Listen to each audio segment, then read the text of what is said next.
Hey, good morning, everybody. This is Lynn, and I am going live this morning a little early because I have a very busy day, but I promised you all the next installment in our emotions and the Chinese medicine five element system.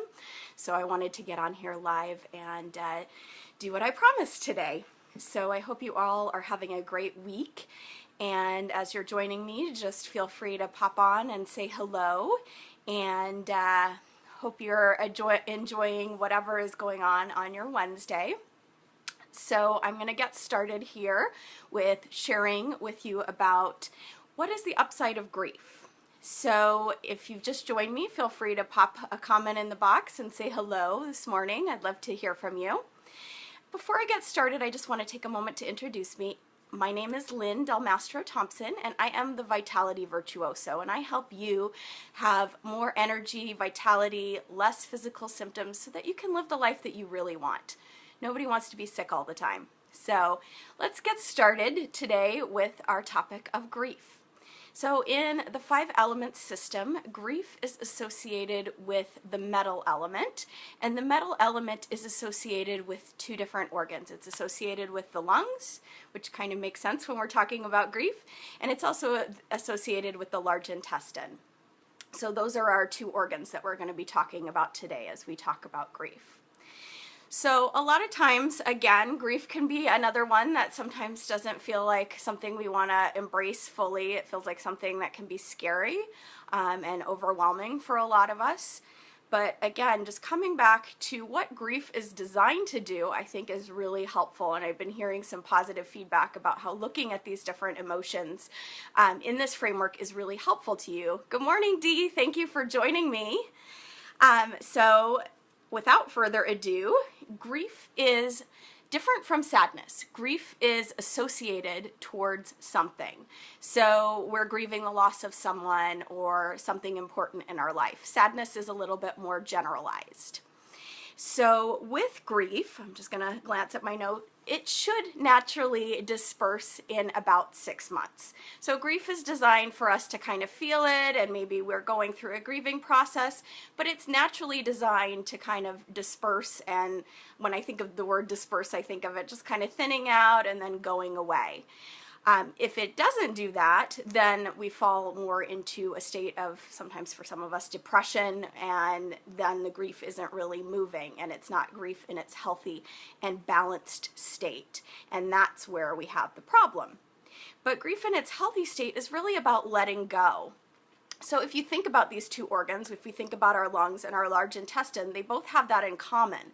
When we exhale our breath, we are really surrendering. And when we let go, when we release from the large intestine, it's sort of a surrendering and letting go piece. So when we're thinking about grief, it's really about letting go and surrendering to something bigger, and whatever that is for you, whatever your belief system around that can just fit right into this kind of look at what the benefit of grief is.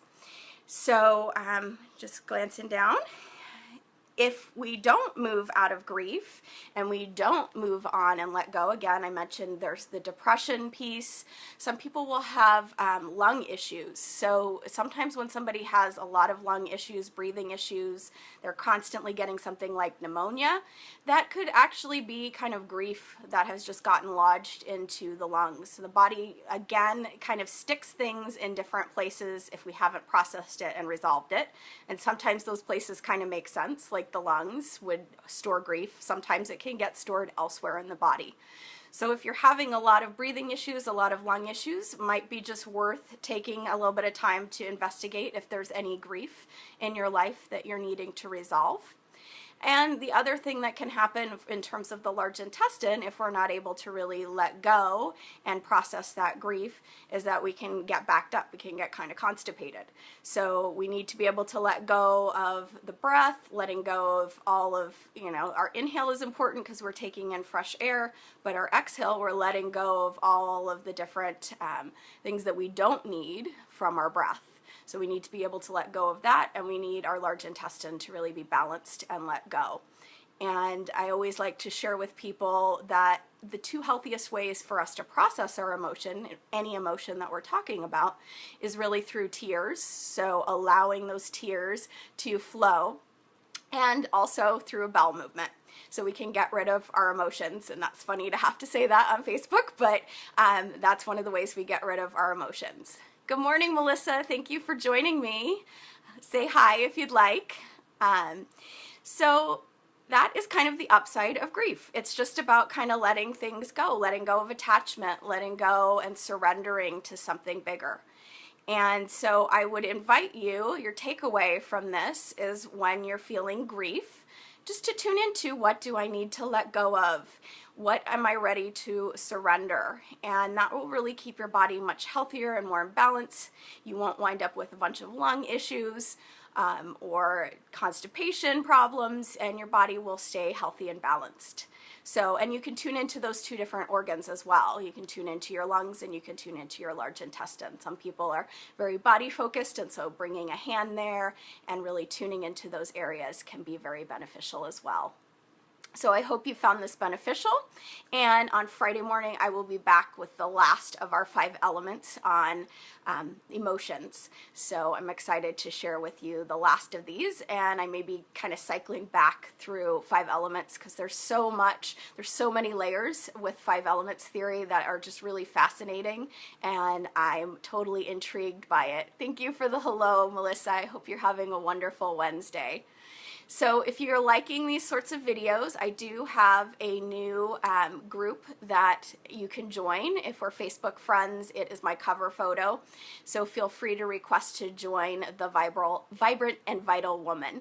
And I will be doing live videos in that group as well. So thank you for the thumbs up, Amber Jane, and for joining me live. And I'm wishing you all a wonderful Wednesday. I'm going to run as I have a table at an event that I need to go get ready for. So have a wonderful Wednesday, and I'll see you back here on Friday, probably in the morning. I'll announce the time as it gets a little bit closer when I look at my schedule, but I'll be back on Friday. So bye, everybody. Have a great day.